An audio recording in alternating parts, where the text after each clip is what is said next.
everyone. My name is Jessica, and today I thought I'd read a couple short horror stories from a book called 75 Scary Horror Stories: Creepy, Spooky, and Ghostly Stories That Will Give You Nightmares by Stephen Parker. Story 1. The Caretaker. A young woman called Megan was serving a life sentence in prison for murder. Feeling angry and resentful about her situation, she came to the conclusion that she simply could not spend the rest of her life behind bars, so she began plotting ways to escape. Over time, she became good friends with the prison caretaker. One of his jobs was to bury the prisoners who had died in a graveyard just outside the prison walls. Whenever a prisoner died, the caretaker would ring a death bell that all the prisoners would hear, so they would know that one of their prison inmates had died. The caretaker then took the dead body and placed it in a coffin. Once the caretaker had filled out all the paperwork and the death certificate in his office, he would then return to the coffin and nail the coffin lid shut. Finally, he would place the coffin on a wagon, take it to the graveyard, and then bury it. Knowing this routine, Megan carefully devised an escape plan and shared it with the caretaker.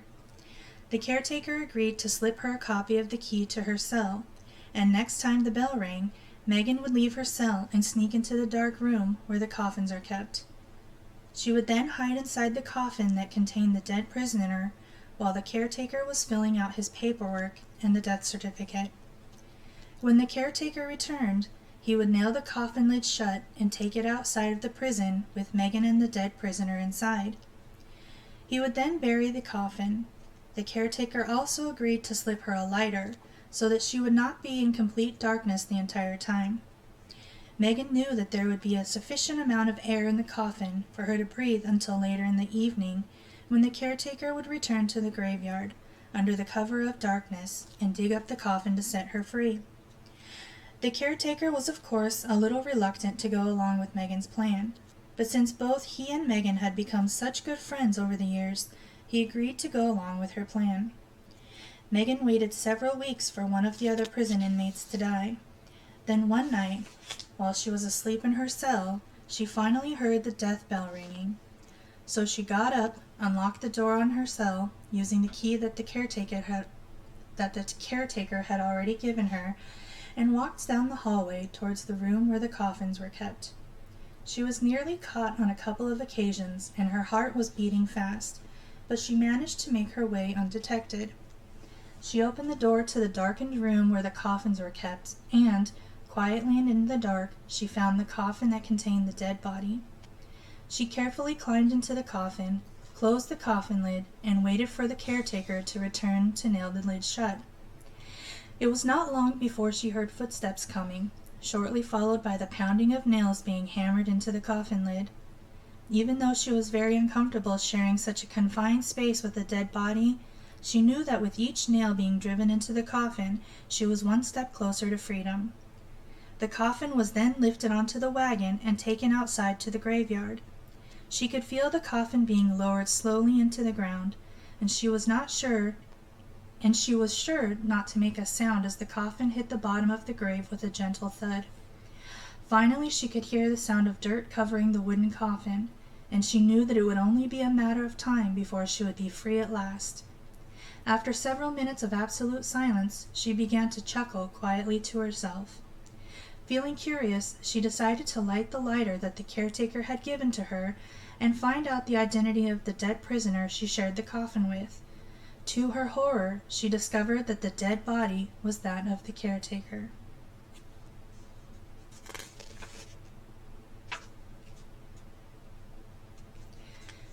That is story 1.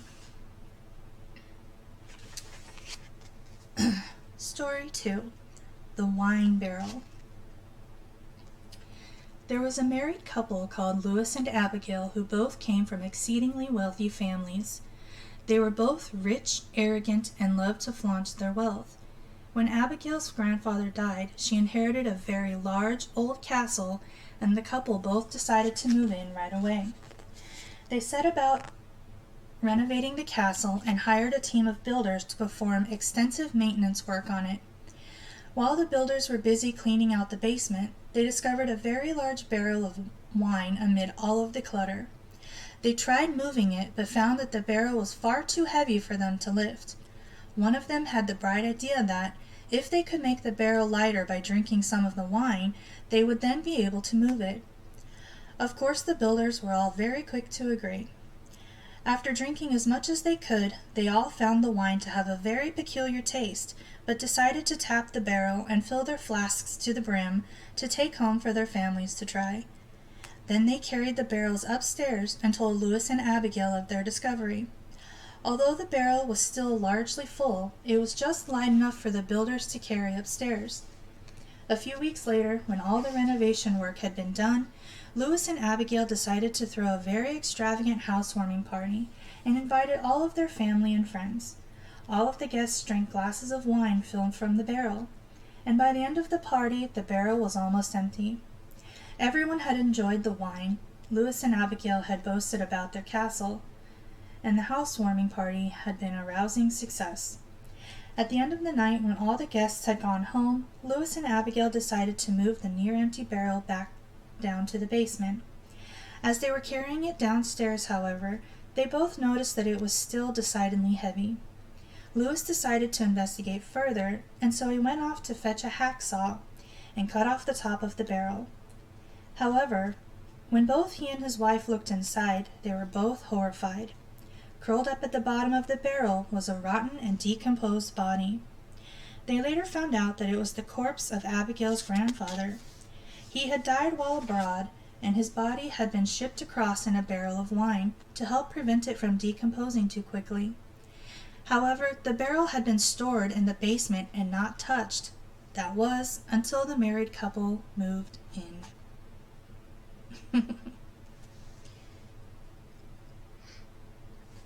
I'll read one more story. Story 3, The Hitchhiker. I was driving down a deserted country road. It was a dark and windy night. The rain was beating down, and I had to slow down to negotiate each twist and turn in the road. I listened to the hum of the engine and the squeak of the wipers on the windscreen. All of a sudden, the headlights picked out a figure standing in the middle of the road. It was a man, and he was waving at me. It was a terrible night to be hitchhiking, so I decided to stop and give him a lift. I pulled up beside the stranger, and he opened the car door and jumped inside. "Thanks," he said. "The rain started so fast, I didn't have time to take cover." "You look like you're soaked to the bone," I said, as I switched on the heating. "There, that should dry you off." "Thank you," said the man. We drove on through the heavy rain in silence. I looked at the man. His face was thin and pale, and he had hollow, staring eyes. His hair was messy, and his clothes were ragged and dirty. Something about him gave me the creeps. Without asking for permission, the man reached out and turned on the radio. "My favorite," he said with a grin. "I love country music. It has a very calming effect." I smiled and nodded politely. Just then, the music was interrupted by the voice of the news announcer. "We bring you the latest news of the dangerous maniac who escaped from the mental asylum earlier today. The police are still searching for this man. He is considered extremely dangerous and has already killed a doctor and a police officer. If you encounter him, you should exercise extreme caution. Motorists are warned to be on their guard. Police believe the maniac will attempt to escape the area by hitching a lift. If you are driving, do not pick up any hitchhikers. I repeat, if you are driving." All of a sudden, the stranger leaned over and switched off the radio. I eyed him suspiciously. "Why did you turn it off?" I asked. "It's not good listening to stuff like that," replied the man, "especially on a night like this." Our eyes met, and a look of understanding came over his face. "Wait a second," said the man. "You don't think I'm the escaped maniac, do you?" "Of course not," I replied nervously. "You were hitchhiking back there, though." "Look, I swear to you it's not me," said the man, as he reached into his pocket and pulled out his identification. "My name is Nathan. I'm down on my luck at the moment, but my brother said he has found a job for me working in his factory. I couldn't afford to buy a bus ticket, so that's why I'm hitchhiking." Well, you can't blame me for being nervous, I said, especially on a night like this.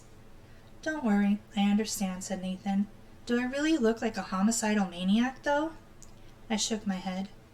Well, let's see if there are any updates, said Nathan, as he switched on the radio again. The music came on and we waited.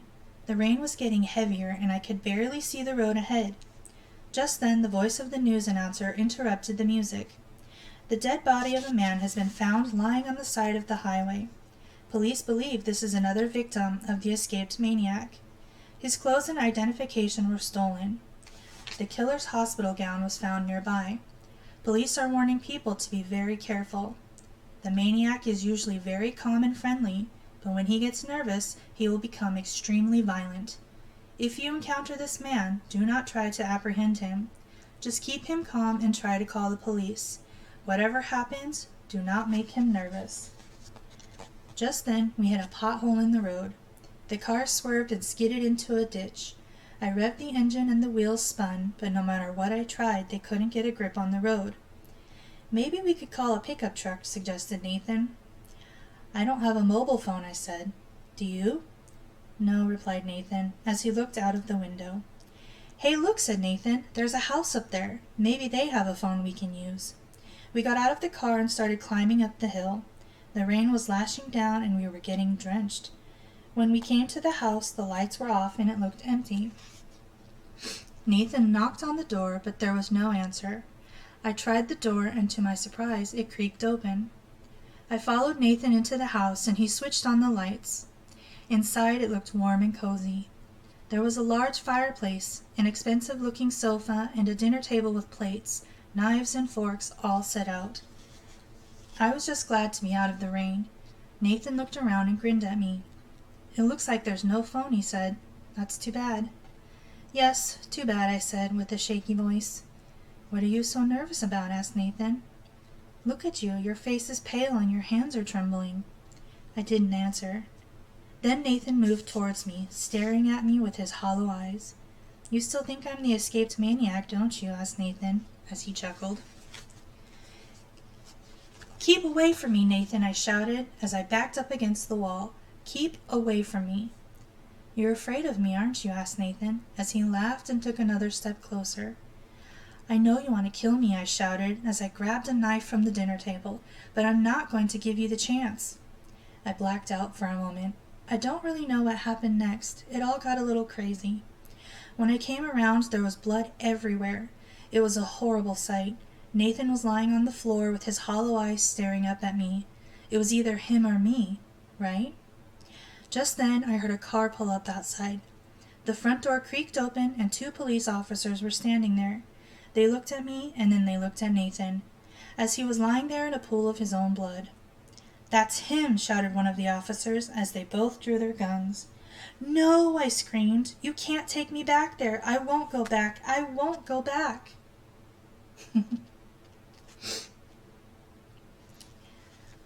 So, that was the end of the 3rd story, and in this book there are 75. If anyone watches this and they like these stories and they like the way I sound when I read, let me know and I'll continue reading these. Also, let me know if my voice is loud enough or too loud, and anything I can do to improve the quality of my reading. Thank you so much, and hopefully I will be reading some stories again soon.